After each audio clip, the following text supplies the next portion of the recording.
माजी आमदार राजेंद्र राऊत आणि रोहित पवार यांच्यामध्ये खडाजंगी झाली। अर्ध्या आळकुंडातून रोहित पवारांनी शहाणं होऊ नये असं राजेंद्र राऊत यांनी म्हटलं। रोहित पवारांच्या एक्सपोस्टवरील टीकेला राजेंद्र राऊत यांनी हे उत्तर दिलं। वागणूक आणि अहंकारामुळे राजेंद्र राऊत आता घरी बसलेत। राजेंद्र राऊत यांच्या टीकेला रोहित पवारांनी या शब्दात प्रत्युत्तर दिले।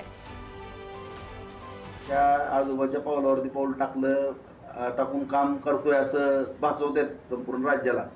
परंतु दुर्दैवाचा भाग आहे की त्यांच्या आजोबांनी राज्यात देशात राजकारण केलेलं आहे आणि त्यांनी कशा पद्धतीनं माहिती घेत होती काय ह्याचं जर अगोदर घरातूनच मार्गदर्शन घ्यावं। अर्ध्या हळकुंडानं शहाणं कोणी त्यांनी चुकीच्या माहितीच्या आधारावरती या ठिकाणी कोणावरती बेछूट असे आरोप करून तुमचं जे वागणूक होती, ज्या पद्धतीने तुम्हाला अहंकार होला, गुंडाशाही केली, म्हणून तर तुम्ही आता घरी बसलेला आहात।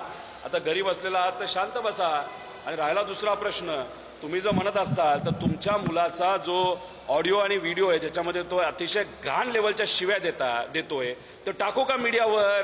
पण आम्ही कुठेतरी त्या ठिकाणी विचार करत तो व्हिडिओ तिथं टाकला नाही, लोकांना त्या गोष्टी कळल्या नाहीत। त्यामुळे तुम्ही शांत बसावेत, नाही तर उद्या जाऊन त्या पोराचं काय होईल हे तुम्ही त्या ठिकाणी समजून घ्या।